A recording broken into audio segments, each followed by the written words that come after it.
E porque eu não sei explicar o que era, o que foi que eu vi. E a Williana foi, me buscou, ela queria me levar para casa dela, só que, né, como eu estava com um pouquinho de ranço de crente, de igreja, eu sabia que poderia ser que ela ficasse falando sobre isso. Então eu falei, não, me deixa na casa de uma outra moça que eu conhecia também, que é lá do Potiguara, me deixa lá na casa dela, que eu fico lá. E nesse dia, depois eu fiquei um pouco tempo na casa dela também, eu falei, me leva para minha casa. Aí eu fiquei no meu apartamento, aí a pessoa tava tão doida, que eu falei assim, as pessoas vão saber que eu sofri um acidente, as pessoas vão querer me visitar, então eu preciso fazer uma faxina. Eu toda quebrada. Vou fazer faxina. Fui fazer faxina. Então eu consegui ficar pior. Meu Deus do céu. Eu estava. A preocupação dela, né? A preocupação. As pessoas não podem ver a minha casa bagunçada. Vou fazer faxina. Só que, depois que eu terminei, que eu acho que baixou a adrenalina, eu tinha certeza que eu ia morrer aquele dia. Foi uma noite, assim, que eu quase não consegui dormir, porque toda vez que eu fechava o olho, vinha de novo aquela cena. Sim. E eu tinha certeza que eu ia morrer aquele dia, que era o dia que tinham decretado pra eu morrer. Sim. Então, eu tinha... algumas pessoas falaram, não dorme sozinha e tal. Eu falei, não, eu quero ficar aqui na minha casa. Mas eu estava com medo, né? E aí, isso foi em setembro de 2020, né? Aconteceu isso. Passou-se alguns meses. E aí eu lembro que a Williana me mandou uma mensagem que ela falou que ela acordou de madrugada pensando em mim. Ela mandou um textão pra mim, falando e tal, que Deus tinha falado com ela. Só que eu tinha ranço de igreja. Eu fui bem petulante. E eu falei assim, te agradeço, muito obrigada. Porém, eu já me encontrei. Eu já encontrei minha religião, eu já encontrei aquilo que eu queria. Isso é ótimo. Bem educada fui. E eu imagino que o que foi pra ela ouvir isso de mim, né? Sim. E uma coisa que eu não falei, também que vale ressaltar, é que quando eu conheci a Williana, quando eu vi ela a primeira vez, que eu trabalhava já na empresa e ela estava indo fazer a entrevista, eu recepcionei ela falou assim, eu vou fazer uma entrevista. Eu falei, tá bom, vou lá falar com a gerente. Fui lá, avisei a gerente que ela tinha chego. Quando eu voltei, ela olhou pra mim e falou assim, você é crente? Do nada, nunca tinha me visto. Eu falei, só. Não tava muito, mas tava indo na igreja, pelo menos, né? E ela falou, dá pra perceber. Então, era alguma coisa que tinha em mim que ela conseguiu captar, né? Não durou muito tempo, né? Porque depois eu desviei. Mas, que nem eu falo com as meninas lá da minha célula, inclusive beijo aí pro pessoal da célula MAN, elas pediram pra fazer isso. Que eu falo pras meninas.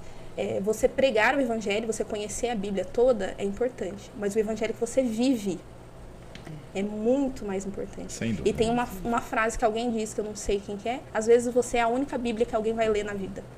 Então, através das suas atitudes, através de quem você é, você levando realmente o amor de Deus, o amor de Jesus, às vezes é aquilo que a pessoa precisa para ela ter um encontro, para ela querer conhecer o Deus que você serve, né?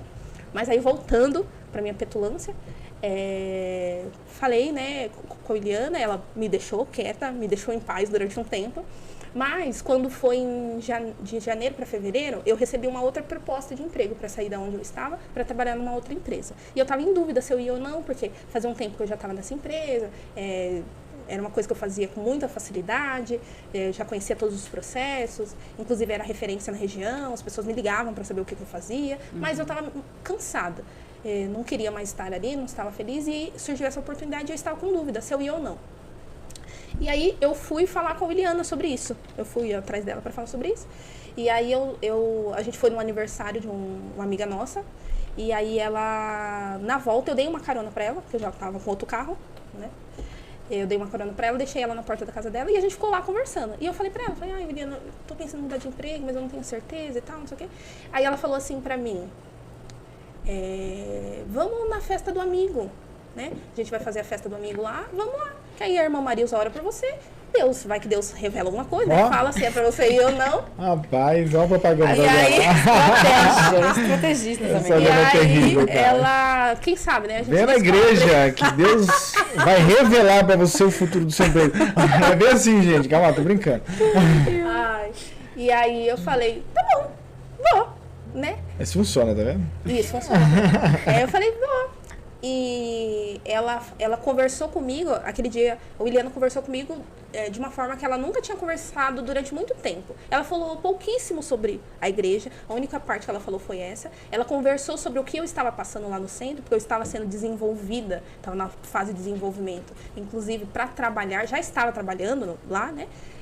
Mas queriam mais para mim lá dentro. E ela foi conversando comigo sobre, porque ela já tinha passado por esse processo, né? Ela foi conversando e tal. E aí ela falou, me fez o convite, falei, vou, né? E era mais pro final do mês, falei, vou. Ela não acreditou muito que eu ia, né? Porque eu fazia dessas, às vezes eu falava que ia, depois eu sumia. Às vezes acontece, gente. E aí eu lembro que eu voltei pra minha casa pensando assim, nossa, a Williana mudou, né? Nossa, que diferente que ela tá. Legal.